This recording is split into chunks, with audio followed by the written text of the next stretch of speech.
Shalom Aleihim, Bapak Yahweh memberkati saudara sekalian.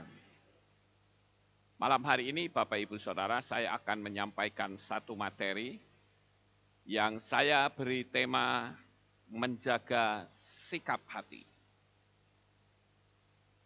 Di dalam kehidupan kita, setiap hari ketika kita berinteraksi dengan sesama kita manusia, maka karena kebiasaan-kebiasaan itu akan membentuk sebuah karakter yang akan menjadi penentu di dalam kehidupan pribadi kita. Kita bisa hidup dalam kesuksesan atau kita bisa hidup dalam kekalahan. Itu tergantung dari karakter yang kita miliki. Dan bahkan sikap hati yang ada. Lalu ada orang yang pernah berkata kepada saya atau bertanya, benarkah karakter itu tidak bisa dirubah? Orang berkata bahwa dasar karakternya sudah buruk. Dia tidak bisa dirubah.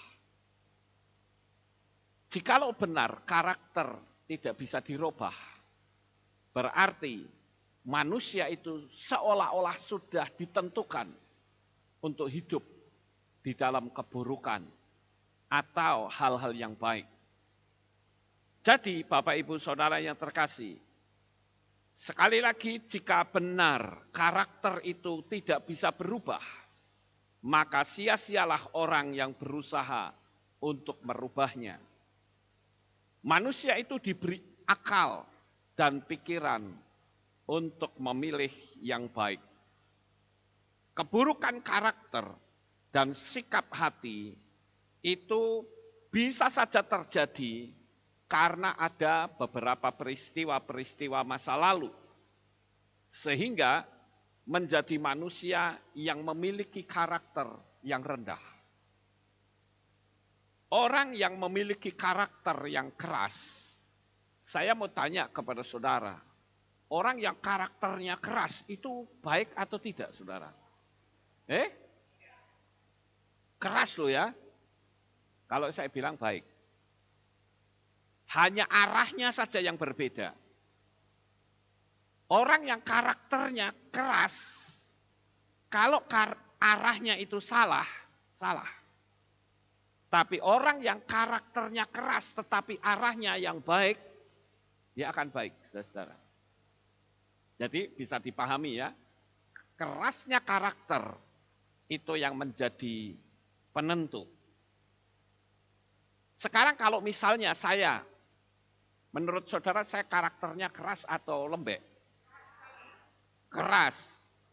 Tetapi saya arahnya itu ke hal yang benar, saudara. Tapi kalau dulu saudara nggak akan bisa menemukan kehidupan saya yang macam seperti ini. Jadi karakter keras itu tetap keras, saudara. Nggak bisa saudara mengubah saya menjadi lembek. Nggak bisa, saudara. Karakternya tetap, arahnya yang berbeda. Sampai di sini saudara bisa paham? Saya tidak bisa mengubah khotbah saya dengan meniru orang-orang lain. Saya kadangkala melihat orang lain khotbah dengan bahasa yang lembut, lemah gemulai. Saya pingin, saudara-saudara. Kok ini orang khotbah kok menarik ya? Saya mencoba, misalnya, saudara-saudara yang terkasih, malam ini kita akan bersama-sama mendengarkan firman Tuhan. Kalau seperti ini terus bubar jemaat saudara. Ya, ini Pak Lukas kesurupan di mana? Lo betul nggak saudara-saudara? Kok tiba-tiba jadi ngelokro kayak gitu? Ada apa ini? Ya kan? Nah, jadi nggak bisa dirubah saudara-saudara. Sekarang, bagaimana dengan orang yang karakternya lembek? Apakah benar ada karakter yang lembek? Sebetulnya tidak. Karakter itu tetap keras. Misalnya saya ambil contoh, orang yang melihat karakternya malas. Ya saudara, karakternya malas. Dirubah seperti apapun sulit. Kenapa? Karena ada traumatis masa lalu. Cuman arahnya yang diperbaiki, saudara.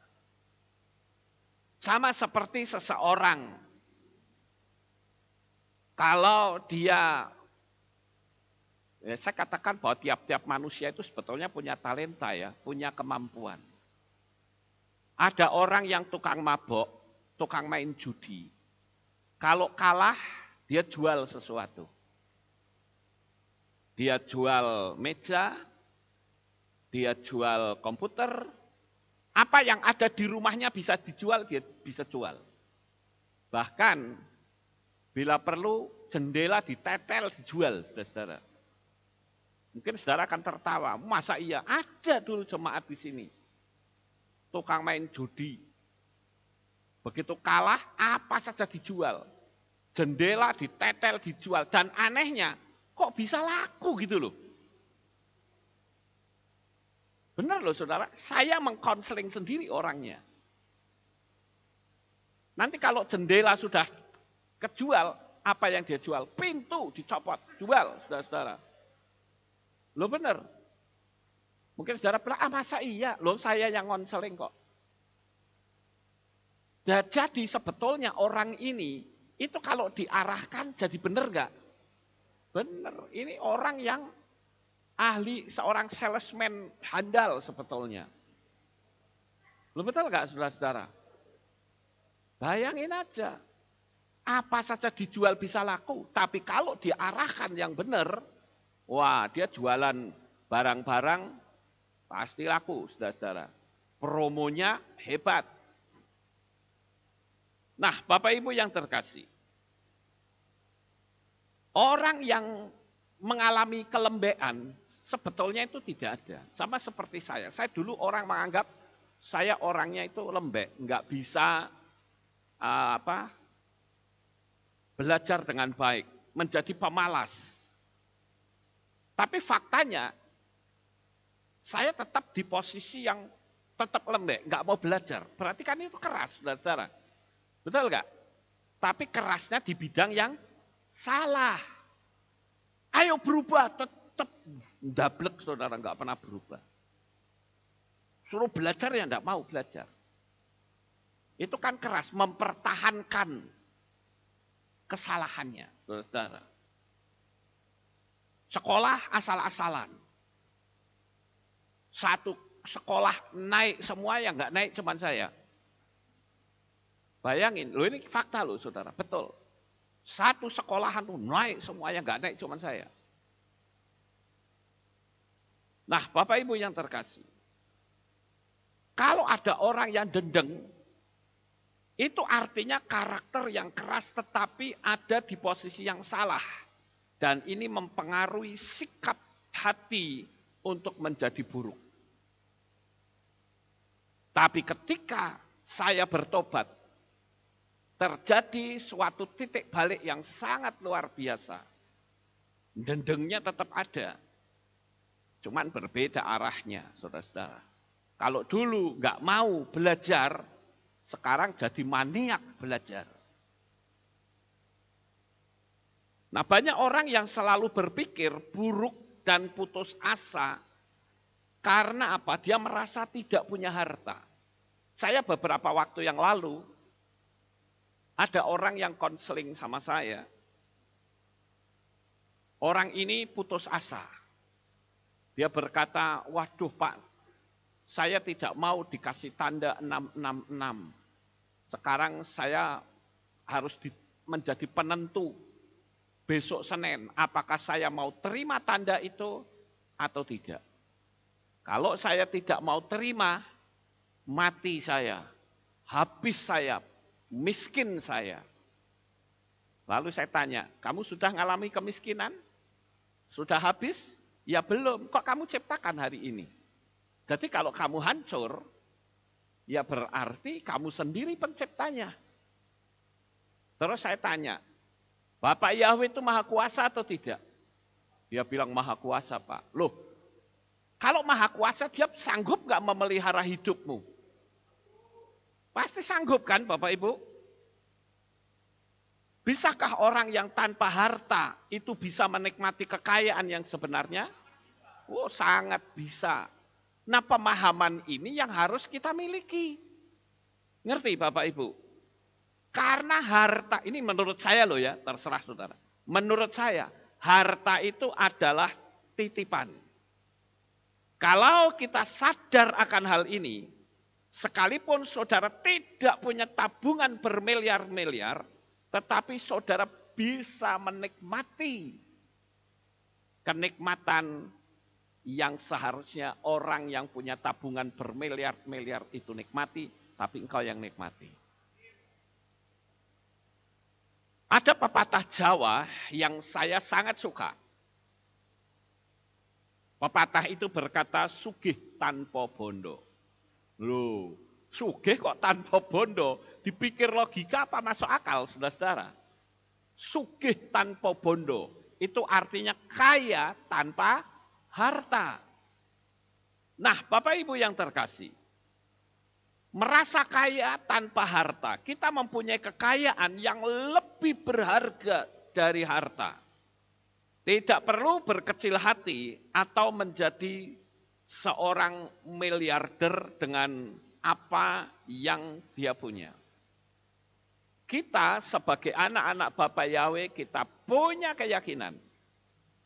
Sekalipun kita tidak punya harta yang besar, kita bisa menikmati kekayaan yang besar.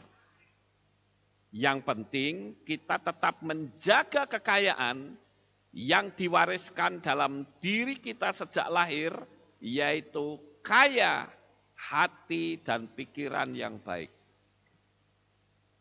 Saya ambil sebagai contoh, ini sebuah contoh saja. Ada seorang pegawai pembantu rumah tangga, itu hartanya miliaran enggak kira-kira? Tidak, ya. Tetapi pegawai ini diberi tugas oleh bosnya. Bosnya katakan, aku punya villa yang indah. Villa yang sangat besar. Saya tugaskan kamu untuk menjaga dan memeliharanya. Pembantu itu berkata, siap bos, dia kirimlah ke sana. Tiap-tiap hari dia ada di villa itu. Si bos itu datangnya setahun sekali. Itu pun pas hari libur. Apalagi kalau dia sibuk hari libur enggak datang. Pertanyaannya, yang menikmati villa yang miliaran itu siapa? Ya pembantunya, saudara.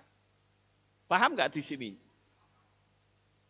Sugih tanpa bondo. Pembantu itu tidak punya harta banyak, tapi dia bisa menikmati villa yang indah. Itu yang dikenal dengan sugih tanpa bondo, saudara-saudara. Nah, itu baru villa. Nah, kalau pegawainya disuruh membersihkan kapal pesiar yang mewah, dia juga termasuk punya kapal pesiar. Betul nggak Bapak Ibu? Cuman perbedaannya adalah dia nggak punya surat kepemilikan. Ngerti saudara? Namun demikian, misalnya si bos tadi punya surat kepemilikan, tapi kalau Tuhan bilang, aku ambil milikmu, dia punya nggak? Tidak, jadi tetap bos itu juga kekayaannya adalah titipan. Ngerti saudara? Tergantung kita bisa menjaga sikap hati enggak. Kalau kita diberi tugas memelihara villa, seperti pegawai tadi, ya memelihara villa. Kalau dia bisa menjaga sikap hati, dia akan membersihkan dengan sebaik-baiknya. Tapi kalau orang yang tidak bisa menjaga sikap hati berpikir, wah aku ini pembantu, ya aku disuruh bersihkan. Padahal enggak begitu. Orang punya villa pun juga tetap membersihkan, saudara-saudara. Jadi sebetulnya tidak ada perbedaan antara orang yang punya uang besar dan orang yang tidak punya. Yang penting itu menikmati. Amin. Nah, sampai di sini saudara paham enggak? Yang terpenting saudara bisa menjaga hati. Coba kalau saudara tidak bisa menjaga hati, ketika bosnya datang, ini kamar berantakan, enggak karu-karuan kayak kapal pecah, tak pecat kamu, kerja enggak benar. Karena dia tidak bisa menjaga hati. Tapi kalau dia bisa menjaga hati, dia akan berkata, ini villa saya anggap milik saya sendiri. Saudara bersihkan. Sekarang kita pakai pola yang lain, pemain musik. Saudara. Apakah pemain musik itu semua punya alat musik yang mahal? Belum tentu. Tetapi ketika dia diberi kepercayaan untuk main musik, memiliki keyboard yang mahal harganya misalnya. Tapi kalau dia datang, dia pelihara, dielapi, akan dipertahankan di situ. Kamu main sebaik mungkin dan anggap itu sebagai milikmu sendiri. Jadi Bapak Ibu, menjaga sikap hati itu akan bisa membuat kehidupan kita menjadi lebih baik. Tapi sayangnya banyak orang yang tidak bisa menjaga hati. Sikap hati yang baik akan bisa membuat orang lain menjadi simpatik kepada kita. Dan sikap hati yang baik, Bapak Yahweh sanggup untuk memakai si A, si B, si C, si D untuk memberkati kita. Jadi selama kita bisa menjadi orang yang baik, saya percaya Bapak Yahweh akan memberkati kita. Jadi kalau saudara dipercayakan sesuatu, ya pelihara dengan baik, seperti itu milik saudara sendiri. Itu baru anak Tuhan, saudara-saudara. Sekarang kita baca ayatnya, 1 Timotius 6, ayat 20 sampai 21. 1 Timotius 6, ayat 20 sampai 21. Hai Timotius, jagalah apa yang telah dipercayakan, seraya menghindari percakapan-percakapan kosong yang duniawi dan pertentangan-pertentangan mengenai pengetahuan yang tergolong palsu, yang karena mengakuinya beberapa orang telah menyimpang dari iman, anugerah menyertai engkau. Amin. Nah, ini Rabi Shaul atau Rasul Paulus memberi nasihat kepada Timotius supaya dia menjaga apa yang telah dipercayakan. Saudara punya toko, itu berarti saudara dipercayakan Tuhan punya toko. Jaga dengan baik. Saudara sebagai pegawai, berarti saudara kalau mendapat pekerjaan itu juga dari Tuhan, jaga dengan baik, berikan servis yang istimewa. Kalau saya di sini dipercayakan menggembalakan jemaat, saya pun akan jaga dengan baik. Jadi apapun yang dipercayakan kepada kita, jaga itu. Supaya kepercayaan kita akan menjadi semakin lebih besar, Bapak Ibu. Ayo kita baca lagi Lukas 16 ayat 10 sampai 13. Lukas 16 ayat 10 sampai 13. Siapa yang setia dalam hal yang kecil, ia pun setia dalam hal yang besar. Dan siapa yang tidak jujur dalam hal yang kecil, ia pun tidak jujur dalam hal yang besar. Jadi, jika kamu tidak setia dalam mamon yang tidak jujur, siapakah yang akan mempercayakan yang benar kepadamu? Dan jika kamu menjadi tidak setia dalam milik orang lain, siapa yang akan menyerahkan kepadamu milikmu sendiri? Tidak ada seorang pun pelayan rumah tangga pun yang sanggup mengabdi kepada dua tuan. Karena dia akan membenci yang seorang dan mengasihi yang lain, atau ia akan setia kepada yang seorang dan memandang rendah yang lain. Kamu tidak dapat mengabdi kepada Elohim dan Mammon. Nah, di sini Yesua memberitahu Bapak Ibu bahwa kalau kita diberi tugas yang kecil, saudara harus laksanakan dengan semaksimal mungkin. Dan kalau saudara setia dalam perkara-perkara yang kecil, Tuhan katakan aku akan memberikan perkara-perkara yang lebih besar. Kalau saudara disuruh memelihara, menjaga harta orang lain saja saudara korupsi, saudara akan tahu. Mungkin kita melakukan korupsi, orang lain tidak tahu. Tapi hati Tuhan, mata Tuhan itu tembus ke dasar hati saudara. Hati-hati dengan masalah uang, saudara. Saya tetap menjaga sampai hari ini, bahkan sampai saya mati. Jangan pernah sekali-kali saya mencuri uang yang menjadi haknya Tuhan. Itu bahaya sekali, saudara. Karena saya menyadari bahwa saya harus hidup jujur di dalam dunia ini. Karena hidup saya itu tidak lama. Paling-paling berapa tahun sih kita hidup di dunia ini. Jadi Bapak Ibu yang terkasih, mungkin saudara yang ada di rumah masing-masing. Jikalau engkau dipercayakan sebuah proyek yang besar, bagaimana ketika engkau harus melaksanakan proyek itu dengan uang yang besar. Makanya saya katakan kalau saudara ingin tahu kejujuran seseorang, percayakan dia uang. Saudara akan tahu kejujuran orang itu. Kadangkala kita sebagai anak-anak Bapak Yahweh tidak menyadari bahwa bisa saja kalau saya melakukan kecurangan, apakah korupsi, orang bisa cross-check harga-harga. Betul nggak Bapak Ibu?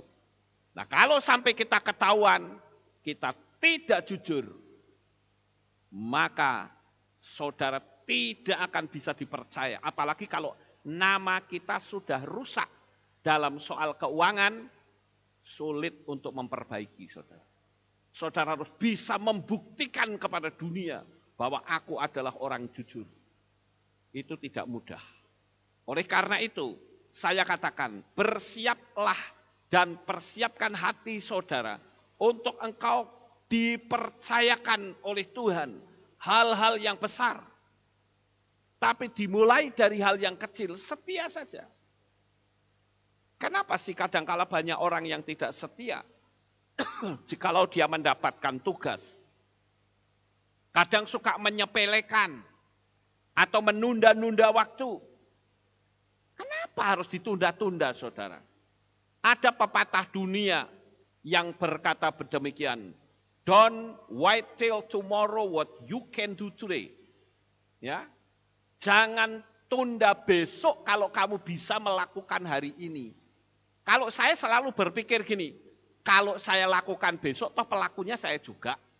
Kenapa tidak saya selesaikan hari ini? Selesai saya bisa lebih santai, bukan? Ngapain mesti santai dulu? Ya kalau besok tidak ada apa-apa yang mendesak. Lah kalau ada apa-apa yang lebih mendesak, apa enggak stres? Jadi mumpung kita belum ketatalan pekerjaan belum banyak, selesaikan sekarang. Makanya pepatah itu mengatakan, don't wait till tomorrow what you can do today. Hari ini bisa lakukan saja. Tapi kalau orang yang malas, itu yang mesti diperbaiki saudara-saudara. Dia ada di posisi yang salah. Kalau dia mendapatkan perintah selalu jawabannya nanti. Nanti. Nantinya mau kapan? Kadangkala saya itu enggak sabaran, saudara. Kalau saya perintah sesuatu, orang enggak mengerjakan dengan baik, nanti tak kerjain sendiri. Nanti begitu saya kerjain sendiri terus gurayah, saudara. Loh kenapa Anda dari tadi tidak melakukan? Ini kita mesti betul-betul menjaga sikap hati untuk bisa meraih kesuksesan. Saya tidak percaya kuasa Tuhan bisa dihambat oleh keadaan. Saya tidak percaya. Yang saya percayai adalah kuasa Tuhan itu tidak bisa dihambat oleh kekuatan manapun juga. Karena kekuasaan dari Bapak Yahweh itu luar biasa, saudara. Haleluya. Yang bikin adanya hambatan itu apa sih? Pikiran kita sendiri. Jadi jangan batasi logikamu. Ya, jangan dibatasi kuasa Tuhan dengan logikamu. Orang yang hartanya banyak, apakah itu miliknya sendiri? Tidak juga. Itu titipan, saudara. Kalau dia dititipi harta banyak dan Tuhan menyuruh dia menyalurkan tapi tidak disalurkan, bisa dicabut enggak? Bisa. Jadi sebetulnya orang punya uang banyak ataupun tidak sama juga. Karena masing-masing itu semua adalah titipan Tuhan. Saudara. Bahkan orang-orang yang ada di sekitar kita.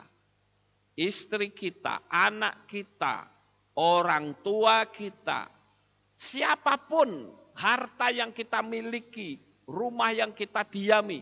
Itu semua titipan Tuhan.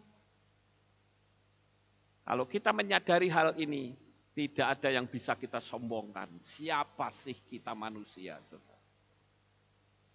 Manusia kita ini tidak ada apa-apanya. Saya tiap hari hanya berkata, Tuhan, ketika Engkau percayakan kepadaku sesuatu, buat aku mampu menjaganya dengan baik. Karena kami menyadari bahwa kami butuh bimbingan dari Roh Kudus. Nah, Bapak Ibu yang terkasih, ada pepatah lain yang saya lihat dari pepatah Jawa. Kalau tadi sugih tanpa bondo. Ada lagi, yaitu digdaya tanpa aji. Wah, itu keren ya. Kalimat ini nih saya senang, saudara-saudara. Ya, digdaya tanpa aji. Artinya apa? Digdaya, punya kekuatan yang dahsyat tapi tanpa kesaktian. Tanpa ajian. Yaitu apa? Dengan hati dan pikiran yang baik. Secara tidak langsung akan membentuk perilaku yang baik. Dari sana orang akan menghargai dan segan dengan kita walau kita tidak punya ajian. Ya Bapak Ibu, tidak punya kesaktian tetapi mampu menahan orang-orang yang akan membunuhnya dengan apa? Kelembutan. Bahkan orang tidak bisa menjamah karena segan, bahkan bisa kagum. Bukankah tujuan kesaktian itu adalah menahan serangan senjata lawan? Tetapi tanpa ajian, tanpa kesaktian, kok bisa bikin musuhnya tunduk? Inilah orang yang disebut digdaya atau orang yang mempunyai kekuatan besar atau super. Di dalam kitab Matius atau Matai pasal 7 ayat 12 dikatakan, oleh karena itu, apa saja yang kamu inginkan agar manusia lakukan kepadamu, demikian jugalah kamu lakukan kepada mereka. Inilah isi Torah dan kitab para nabi. Ini kalau saya terjemahkan dengan bahasa sederhana, itu bunyinya begini. Nek ora gelem dijiwit, ojo njiwit. Paham Bapak Ibu? Kalau enggak mau dicubit, ya jangan mencubit. Berapa banyak terjadinya pertengkaran karena orang berusaha intervensi kepada orang lain. yang sebetulnya tidak ada urusannya apapun. Kita harus menyadari Bapak Ibu, sebagai anak-anak Bapa Yahweh kita tahu bahwa perjalanan kehidupan kita itu adalah kehidupan yang diberkati oleh Bapa Yahweh. Jadi jangan pernah kita berputus asa dalam menghadapi semua tantangan apapun, tetaplah setia. Saya mengajarkan banyak hal, khususnya tentang hukum Loa, hukum the law of attraction, hukum daya tarik menarik. Tujuannya apa sih saya ngajarin seperti ini? Supaya hidup saudara makmur, supaya hidup saudara diberkati Bapa Yahweh. Nah, tadi siang saudara-saudara, saya mendapatkan kiriman renungan dari seseorang, saya tidak perlu sebut nama, tapi orang itu mengcounter habis tentang fenomena hukum Loa. Ya. Nah, orang ini bikin sebuah renungan, judulnya begini, Renungan Siang. Temanya menghadapi fenomena Loa yang sedang marak. Lalu ditulis dengan teks besar, kesesatan kuno dalam kemasan modern. Shalom aleihim besem Yeshua Hamasya Waruah HaKodes. Law of attraction secara harafiah diterjemahkan sebagai hukum daya tarik menarik. Orang Kristen yang pro law of attraction yang mencoba menerapkan konsep yang seolah-olah alkitabiah dan menerangkan bahwa konsep law of attraction itu sendiri sebenarnya bersumber dari kitab suci. Mereka mengutip kata-kata Tuhan Yesus di Markus 11 ayat 24 dan menafsirkannya sebagai jalan dengan konsep law of attraction. Juga ajaran Tuhan Yesus lainnya mengenai kuasa doa, iman sebenarnya tidak lain adalah konsep law of attraction juga menurut mereka. Lah dari sini ke bawahnya sudah nggak nyaman bahasanya. Penyesatan ini nyaris sempurna. Tetapi mereka lupa dengan apa yang dikatakan oleh Yakobus secara gamblang menyatakan bahwa doa yang sangat terkonsentrasi sekalipun penuh iman takkan berbuah apa-apa jika bertentangan dengan kehendak Elohim. Lalu dia kutip di dalam kitab Yakobus 4 ayat 2. Kamu meminta tetapi kamu tidak menerima. Sebab kamu meminta dengan jahat bahwa kamu akan menghamburkannya dalam kesenanganmu. Kebohongan ini bukanlah sesuatu yang baru. Melainkan inilah kebohongan pertama dan utama yang dipakai setan untuk menyesatkan manusia, yakni bahwa manusia mampu mencapai pengetahuan yang menjadikannya sama dengan Elohim. Bahkan setan sendiri jatuh karena hal yang sama.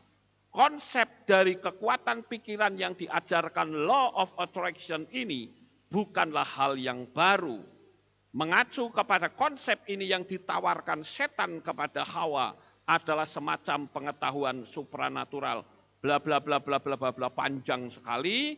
Intinya adalah hukum law of attraction itu adalah pemujaan terhadap setan. Lalu saya tanya sama orang yang ngirimi saya, Pak, kira-kira saya memuja setan siapa ya Pak? Kalau orang bilang law of attraction itu kalau dalam dunia iman kita cuman saya loh. Cuman mereka nggak sebut nama saya, tapi saya tahu itu arahnya ke saya. Jadi saya nyembah setan yang mana ya? Padahal kalau saya berkoalisi dengan setan, hukum Loa tidak bisa jalan, saudara. Betul nggak Bapak Ibu? Nggak bisa jalan, kenapa? Karena setan itu energinya negatif. Sedangkan hukum Loa itu yang dicari adalah energi yang positif. Lah ini bagaimana Bapak Ibu? Ya, makanya saya katakan orang-orang yang menolak hukum Loa Lihat saja kehidupan ekonomi mereka. Ya, lihat saja kehidupan ekonomi. Saya bukan nyumpain, tetapi sudah banyak orang yang menolak hukum Noah. Dia bahkan mengolok-olok hukum Noah, berantakan semua ekonominya. Jadi, kalau kita dikatakan menyembah setan, saya perlu tanya juga setan yang mana? Lucifer kah? Apakah saya menerapkan hukum Noah, saya melibatkan setan? No, tidak saudara. Baru-baru ini saya mendapatkan mujizat Tuhan dari hukum Noah, yaitu sepeda motor Yamaha Predator versi Terminator, saudara. Warnanya kuning. Saudara bisa lihat di depan sana. Ya, ya boleh beri tepuk tangan. Haleluya. Itu penerapan hukum Noah, saudara. Biasanya saya mempraktekkan hukum Noah itu untuk pekerjaan Tuhan. Ya, untuk tanah belakang, ya, untuk rumah bahagia, macam-macam itu semua untuk pekerjaan Tuhan. Tapi kali ini karena saya berpikir saya belum punya sepeda motor, saya tak nyoba hukum Noah untuk saya sendiri. Dan ternyata berhasil ya, saudara bisa lihat kesaksian saya. Pertanyaannya, apakah itu salah kalau saya dapat sepeda motor? Saya nggak minta kok sama orang. Ayo, saya bahkan berani kaor-kaor dari mimbar ini, termasuk saudara yang menyaksikan streaming ini kepada saya. Ayo, siapa yang pernah tak mintain duit sama saya? Saudara boleh kasih laporan sama saya. Berapa duit yang saya pernah minta? Enggak ada, saudara. Saya hanya minta kepada Bapak Yahweh, kalau dia pakai si A, si B, si C, ya itu berarti orang itu dipakai oleh Tuhan. Dan doa saya, orang-orang yang dipakai oleh Tuhan semakin diberkati dengan berlimpah. Jadi di mana salah saya dong kalau menerapkan hukum Noah, saudara? Paham Bapak Ibu? Ya. Itu juga ada kaitannya dengan tadi sugih tanpa bondo, saudara. Lawang Tuhan sudah berikan hukum sistemiknya kok malah kita tolak. Nah terus bagaimana dong? Kita dari mana bisa hidup di dunia? Karena bagaimanapun kita hidup di dunia ini kita masih membutuhkan uang. Betul nggak saudara? Saudara datang ke sini naik mobil beli bensin nggak? Beli. Apakah saudara bayar pakai iman? Tidak, bayarnya pakai duit saudara. Ya. Ada banyak orang yang keliru dalam menafsirkan firman Tuhan. Memang ada kalanya kita harus memandang ke bawah. Tidak boleh memandang ke atas terus. Karena dengan memandang ke bawah kita juga menyadari masih banyak orang yang membutuhkan. Tetapi bukan berarti kita memandang ke bawah terus. Sehingga kita tidak mampu untuk menggerakkan iman kita. Karena Tuhan juga berkata, pencuri datang hanya untuk mencuri, membunuh, dan membinasakan. Tetapi aku datang supaya mereka memiliki hidup dan memilikinya di dalam segala kelimpahan. Nah kalau segala kelimpahan berarti boleh nggak kita dapat kelimpahan harta? Oh boleh saudara, saya senang ya jemaat Aleph Tau ini ya orangnya termasuk responsif. Saya banyak menyampaikan firman Tuhan ketika saya tanya, saudara begini atau tidak? Meneng wae saudara. Ya. Cuman kalau ditanya cuman gini, melongor gitu. Saya bingung Pak dia itu ngerti apa tidak gitu loh. Ya, tapi saya senang dengan Kehilat Aleph Tau ini. Jemaat yang dikasihi Bapak Yahweh. Jemaat yang hebat Bapak Ibu. Jadi sekali lagi kalau kita lihat di sini, saudara, ya, digdoyo tanpa aji. Saya terus terang suka dengan falsafah ini, karena falsafah Jawa yang saya sebut ini itu sesuai dengan firman Tuhan, saudara. Sekarang kita lihat lagi yang lain. Saya kutip juga dari falsafah Jawa. Nanti jangan disalahartikan, loh Pak Lukas ngotbahke filsafat Jawa ngawur, saudara. Ini hanya saya mau menerapkan hal yang sesuai dengan firman Tuhan. Ya kalau falsafahnya nggak sesuai ya saya tidak sampaikan. Betul nggak Bapak Ibu? Ada pepatah yang berkata, ngeluruk tanpa bolo. Tahu ngeluruk saudara? Ngeluruk itu artinya datengin. Ya, mendatangi tanpa membawa pasukan, tanpa membawa kawan. Biasanya orang kalau mau ngeluruk, dia nggak berani gentleman, saudara. Dia bawa teman-temannya, gowo bolo sepirang-pirang, saudara. Ya, rame-rame digeruduk orangnya jadi ketakutan. Itu nggak gentleman. Tapi ngeluruk tanpa bolo, itu baru orang yang gentleman. Mendatangi atau menyerang tanpa kawan, tanpa pasukan. Yang dimaksud adalah melawan. Pertanyaannya adalah, melawan siapakah yang harus kita taklukkan? Betul, Brisco. Diri kita sendiri. Itulah yang harus dipatahkan, saudara. Karena saudara pikir musuh yang paling berat itu bukan dari luar kita. Tapi dari diri kita sendiri. Paham Bapak Ibu? Kalau engkau sudah kalah dengan dirimu, jangan harap engkau bisa naik levelmu. Enggak akan bisa. Melawan diri sendiri. Melawan apa? Melawan hawa nafsu. Karena memang untuk melawan diri sendiri tidak dibutuhkan siapa-siapa. Karena musuh yang paling berat itu bukan setan, tapi diri sendiri. Setan itu kan cuma ngompori, saudara. Yang memutuskan itu bertindak atau tidak siapa? Ya diri sendiri.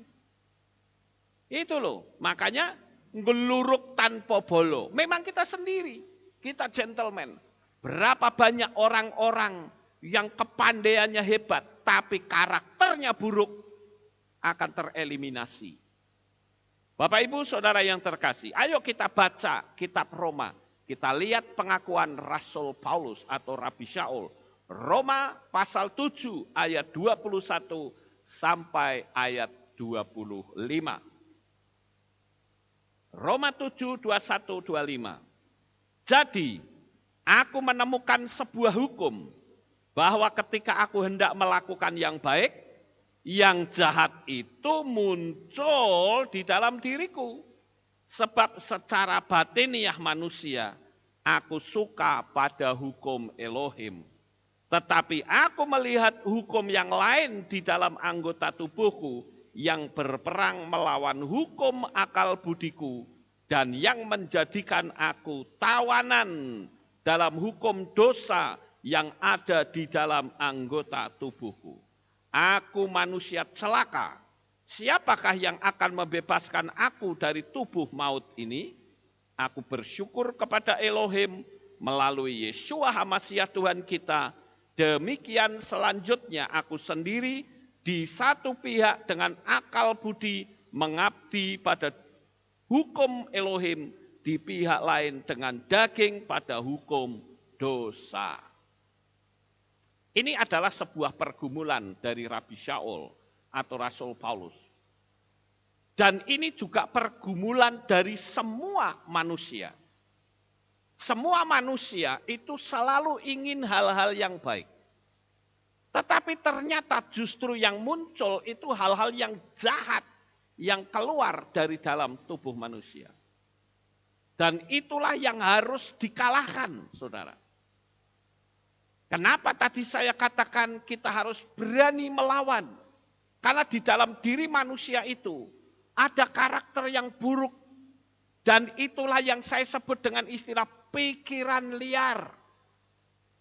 Pikiran liar itu kadangkala dia menghakimi kita, menjelek-jelekan kita. Tetapi juga pikiran liar itu adalah provokatornya. Yang membuat banyak manusia jatuh dalam dosa. Pikiran liar itu juga yang membuat manusia itu kalah dalam menghadapi kehidupan di dunia ini. Jadi Bapak Ibu yang terkasih, ayolah kita belajar untuk mengalahkan diri sendiri. Lalu pertanyaannya, piye carane? Bagaimana caranya? Ketika kita sering bermeditasi, ketika kita sering melihat kasih Tuhan yang begitu sempurna, kita akan merasakan energi-energi positif yang akan masuk di dalam diri kita. Maka saya menganjurkan, cobalah. Kalau malam hari saudara keluar sendirian, saudara lihat ke langit, lihat bintang-bintang itu dan katakan, Maha besar Engkau Bapa Yahweh yang Maha Kudus dan Maha Kuasa. Aku bersyukur hidup di dalam dunia ini. Kasih-Mu begitu sempurna. Saudara pandangin alam semesta. Dan saudara kagumi kasih Tuhan yang begitu hebat. Maka energi alam supranatural, yang itu juga adalah merupakan Ruach HaKodes akan menguasai hidup kita. Yang ada adalah kita merasakan damai sejahtera yang luar biasa. Jangan kita berurusan dengan manusia ketika hati kita sedang tidak stabil, Bapak Ibu. Karena kita berurusan dengan manusia, manusia yang lain bisa memberikan input yang jahat kepada kita. Sehingga kita terprovokasi untuk melakukan hal-hal yang buruk. Coba kita renungkan, ketika kita melakukan tindakan sesuatu, apakah tindakan ini menyenangkan hati Bapa atau tidak? Kita harus tahu itu. Jangan karena kita itu main perasaan. Kalau main perasaan, wah kacau kita. Kita harus main logika juga. Saya kalau melakukan ini kira-kira Tuhan suka enggak? Walaupun itu bertentangan dengan perasaan kita, ya sudah jangan dilakukan. Ingat Bapak Ibu, waktu kedatangan Tuhan Yesus semakin dekat. Ada banyak sekali, saya beberapa hari ini dikirimin beberapa video. Penglihatan-penglihatan dan anehnya, itu penglihatan bukan dari orang dewasa, tapi anak-anak saudara. Dan itu menunjukkan bahwa waktunya sudah sangat singkat. Apa yang terjadi ketika trompet sangkakala berbunyi dan kita masih jauh dari Tuhan? Saya khawatir saudara akan tertinggal. Apalagi saudara yang belum dimeterai dalam meterai baptisan pembaharuan. Saya khawatir. Kenapa berkali-kali Tuhan desak saya untuk saya berulang kali berbicara hal ini? Karena meterai itu penting. Ini bukan masalah sinode, bukan masalah aturan agama, tetapi ini masalah dunia alam supranatural. Engkau harus dimeterai dalam meterai yang benar. Dan engkau pun harus meninggalkan sesembahanmu yang lama, kekasihmu yang lama. Bapak Ibu saudaraku yang terkasih, mari kita akan belajar untuk menerapkan apa yang disebut tadi, ngeluruk tanpa bolo, mendatangi tanpa kawan, tanpa pasukan, tanpa gerombolan yang menyertai kita. Kemudian yang berikutnya saudara-saudara, saya juga tertarik dengan falsafah yang terakhir yang saya lihat, yaitu menang tanpa ngasorake. Ya, menang tanpa merendahkan. Hebat ya saudara, menang tanpa merendahkan. Kita bisa menjadi pemenang tanpa merendahkan siapa-siapa. Karena dengan pribadi baik yang kita punya, orang yang berhadapan dengan kita sudah merasa rendah diri tanpa kita merendahkan. Apakah dengan merendahkan orang lain itu berarti kita berada di atas? Tidak, saudara. Tidak sama sekali. Justru kitalah yang ada di bawah orang yang kita rendahkan. Karena apa? Merasa orang itu di atas kita, jadi perlu direndahkan. Kalau kita merasa lebih tinggi dari mereka, lah buat apa merendahkan orang lain yang memang sudah rendah? Kan begitu Bapak Ibu. Ya. Karena roh kita mengakui bahwa orang itu lebih tinggi dari kita, maka kita berusaha mati-matian merendahkan orang lain dengan cara-cara yang licik. Tapi ingat, jika orang itu ada di pihak Tuhan, maka berani kita merendahkan, maka tangan Tuhan akan teracung atas orang yang merendahkan orang itu. Hati-hati Bapak Ibu. Jadi prinsipnya adalah kita jalani hidup kita yang benar di hadapan Tuhan. Kalau ada orang yang merendahkan kita, berarti orang itu berada di bawah kita. Ya Bapak Ibu? Karena tujuan orang merendahkan kan supaya kita ada di bawahnya mereka. Iya toh? Jadi kalau ada orang yang merendahkan kita, itu kita sudah tahu. Oh berarti orang itu ada di bawah kita. Lah kalau memang kita sudah rendah, mau direndahkan kemana lagi? Enggak bisa sudah. Artinya level kita ada di atas mereka. Tapi percayalah, selama kita memiliki hubungan yang akrab dengan Bapa Yahweh, maka siapapun yang berani merendahkan hidup saudara, tangan Tuhan akan teracung atas orang itu dengan kuat. Saudara lihat bagaimana bangsa Israel ketika dia mengalami penindasan dari bangsa-bangsa lain. Selama hidup mereka berkenan di hadapan Tuhan, maka tangan Bapa Yahweh yang akan mengobrak-abrik musuh-musuhnya. Tetapi sebaliknya, ketika bangsa Israel itu melakukan dosa, justru Tuhan pakai orang luar untuk mengobrak-abrik bangsa Israel.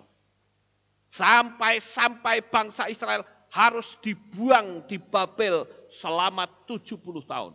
Sebetulnya lebih dari 70 tahun, tetapi dikorting saudara. Hingga 70 tahun, satu generasi. Bapak Ibu saudara yang terkasih, ayo sekarang kita ngambil sikap seperti tema kita malam hari ini. Jaga hati, ya, bersikap yang baik.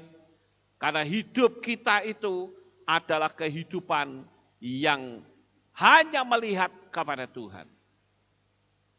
Jangan kita berpikir dengan pola pikir yang rendah. Ketika ada sesuatu yang gak nyaman, nulis status, saudara-saudara. Ya kan? Oh, banyak kan yang seperti itu, saudara-saudara. Nulis status.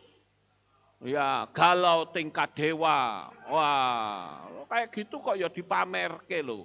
Itu kan sama saja, saudara-saudara, nonton saya nih, saya lagi galau tingkat dewa. Kira-kira orang yang melihat kata-kata kita akan ngomong apa? Rasain lo. Tapi berbeda kalau kita berkata, Bapa Yahweh memberkati aku dengan sukacita dan damai sejahtera. Orang akan tertarik kita, betul nggak saudara? Lah bukannya kita memberitakan yang baik, kok memberitakan yang buruk. Sehingga orang tanya, ngapain kamu? Kalau sudah seperti itu, arahnya kemana saudara? Ke hal-hal yang negatif. Dan apakah dengan engkau membuat sebuah status, orang simpatik dengan kita? Tidak, saudara-saudara. Ingat baik-baik itu. Orang gak simpatik sama kita. Makanya jangan gampang nulis status. Tanganmu itu berbahaya, itu api, saudara. Kalau dulu orang bilang lidah itu api, sekarang jari-jarimu itu api. Paham Bapak Ibu? Saya harus menyampaikan ini karena masih banyak orang-orang yang katanya beriman, tapi tangannya itu tidak bisa dikontrol dengan baik. Kalau orang vokal itu mulut, ini tangan. Tanpa mulut bicara tapi orang tahu siapa kita. Saya seringkali melihat cuplikan-cuplikan video pendek, saudara-saudara. Ada beberapa video yang saya like dan saya subscribe. Kenapa? Karena ketika saya melihat video itu, menunjukkan tentang kebaikan-kebaikan, tanpa terasa air mata saya bisa tumpah keluar. Pendek, paling 1-2 menit saja, saudara. Tapi saya bilang hebat ini orang ini, bikin video. Ya. Jadi dia tonjolkan kejujuran, dia tonjolkan kebaikan. Sampai saya katakan kalau sampai ada banyak orang yang seperti ini, dunia akan seperti surga. Sekalipun videonya pendek, saya kasih komen. Saya bilang saya kagum dengan channel ini. Saya jujur saya katakan, kenapa? Saya kasih apresiasi. Hanya dengan video pendek bisa bikin air mata saya tumpah. Hati saya terenyuh, saudara-saudara. Nah, akan lebih baik seperti itu, bukan?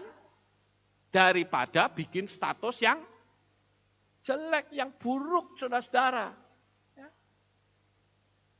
Nah, inilah yang oleh dunia itu disebut dengan istilah win-win solution. Pernah dengar istilah win-win solution? Ya. Win-win solution itu artinya orang yang benar tidak merasa menang, tapi orang yang kalah tidak merasa dikalahkan, tidak merasa dipermalukan. Itu yang disebut win-win solution. Solusi-solusi kemenangan. Orang itu tidak mau direndahkan, Bapak Ibu. Oleh karena itu supaya tidak merasa direndahkan, muncullah istilah win-win solution. Yang menang tidak merasa sombong, yang kalah juga merasa tidak dipermalukan. Semua sama. Mari kita belajar untuk memiliki karakter yang baik, memiliki sikap hati yang baik. Konsep dunia itu selalu merendahkan. Tapi Yeshua tidak pernah merendahkan.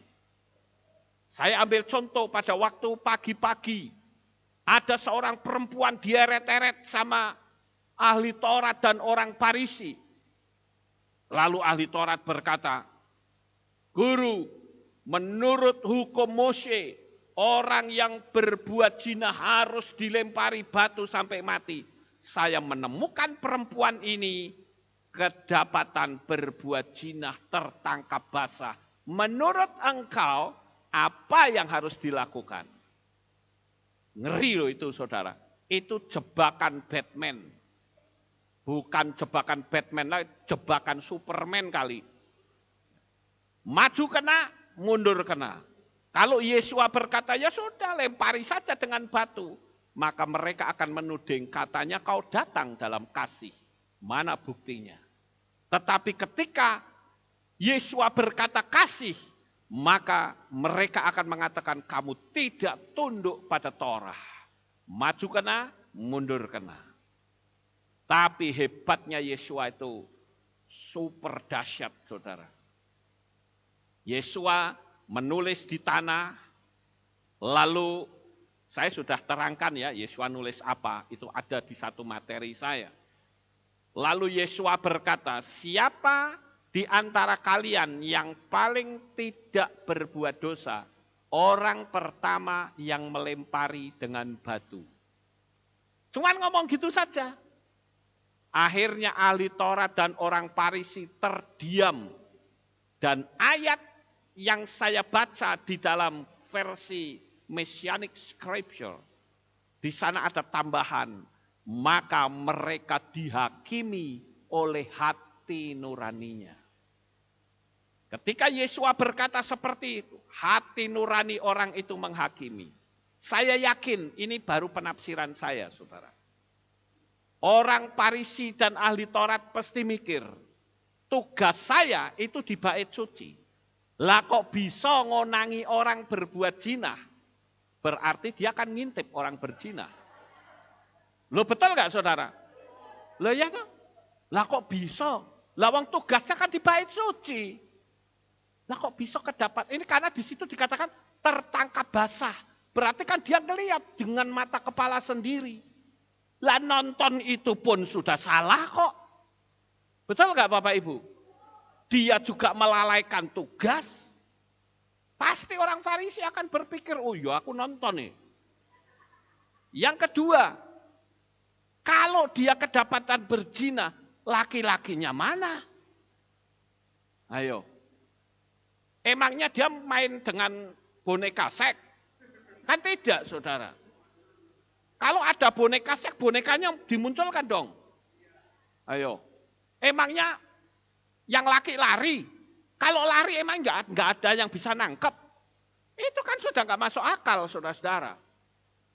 Makanya saya katakan orang Farisi ahli Taurat itu mengada-ada, saudara-saudara. Yesua dijebak sedemikian rupa. Tapi kembali hukum kasih menjadi pemenangnya. Hukum kasih yang akan melepaskan perempuan dari hukuman mati. Ingat pada waktu itu, perempuan ini ibarat seperti telur di ujung tanduk. Kalau tidak diselamatkan Yesua, mati dia, dilemparin batu. Ketika Yesua berkata seperti itu, ahli Taurat dan orang Farisi yang tadinya pegang batu gede, batunya dijatuhkan kelutuk, semua pada dijatuhkan, dia keluyur. Kitab suci mengatakan dari orang yang paling tua sampai yang paling muda. Malu dia, saudara. Hukum kasih itu tetap bisa mengalahkan kekerasan. Hukum kasih itu dibutuhkan di dunia saat ini. Bapak Ibu Saudaraku yang terkasih, perempuan itu juga merasa tidak dipermalukan oleh Yesua.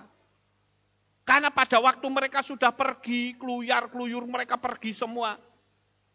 Yesua tidak menuduh perempuan itu. Makanya jangan berzina, mati lu sebentar kalau kamu nggak tolongin kamu. Yesua tidak berkata begitu. Yesua bertanya, apakah mereka melempari kamu dengan batu? Tidak, aku pun juga tidak melakukannya. Pergilah dan jangan berbuat dosa lagi. Wow, luar biasa itu, saudara. Ya. Jadi disinilah kita melihat bahwa persekongkolan seperti apapun tetap akan terbuka. Jangan kita main-main dengan kebenaran. Jangan pernah kita mempermainkannya.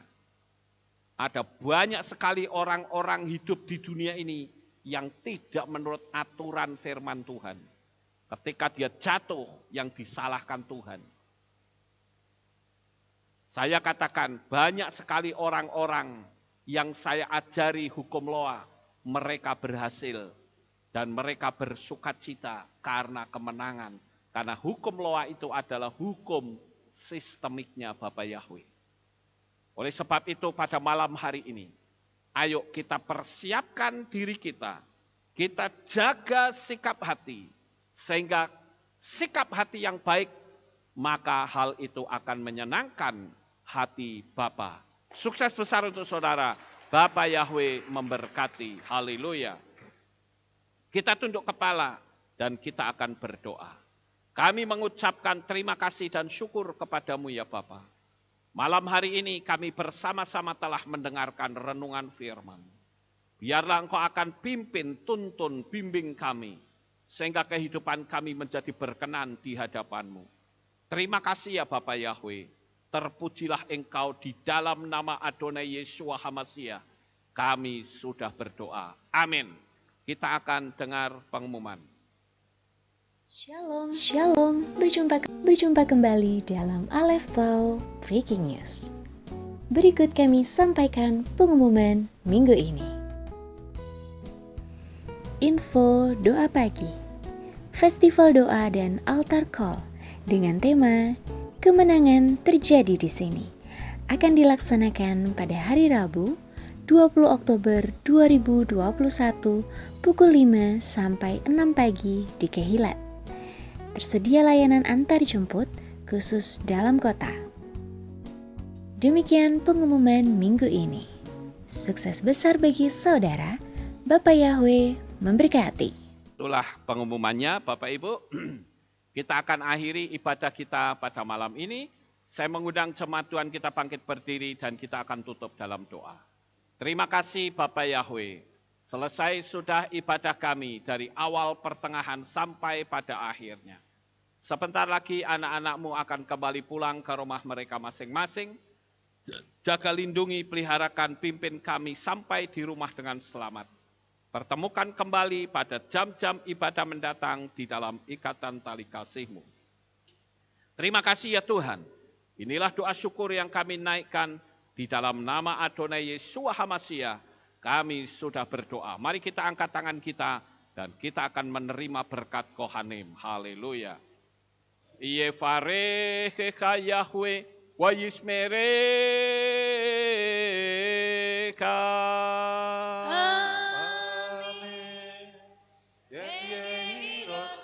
Yair Yahweh panau eleka wihuneka.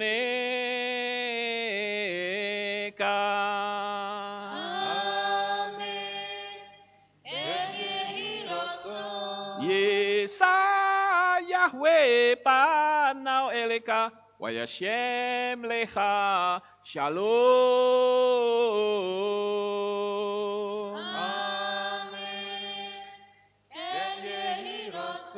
Baruk atabaer ufaruk atabasadeh. Engkau akan diberkati di kota dan engkau akan diberkati di ladang. Amin. Baruk peripitnek, aufreat matka ufrifahem teka shekar alapeka wa esterot soneka. Diberkatilah buah kandunganmu, diberkati hasil bumimu, diberkati hasil ternakmu, anak-anak lembumu dan anak-anak dombamu. Amin. Baruk tan akau misyartika, diberkatilah bakulmu dan tempat adonanmu. Amin. Baruk ata baboy, kau faruk ata betseteha, dan kau akan diberkati pada waktu engkau masuk. Dan engkau akan diberkati pada waktu engkau keluar. Amin. Baruk ata Yahweh Eloheinu melek haolam. Besem Yeshua HaMashiach Ruach HaKodes kile olam faed. Kami sudah berdoa dan mengucap syukur. Amin.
Haleluya. Bapak Yahweh memberkati Bapak Ibu Saudara.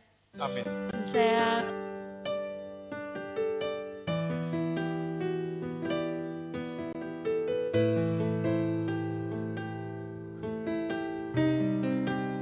segala pujian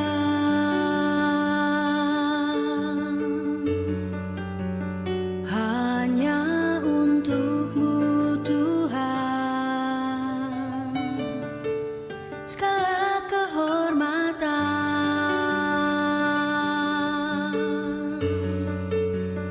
juga punya-Mu Tuhan.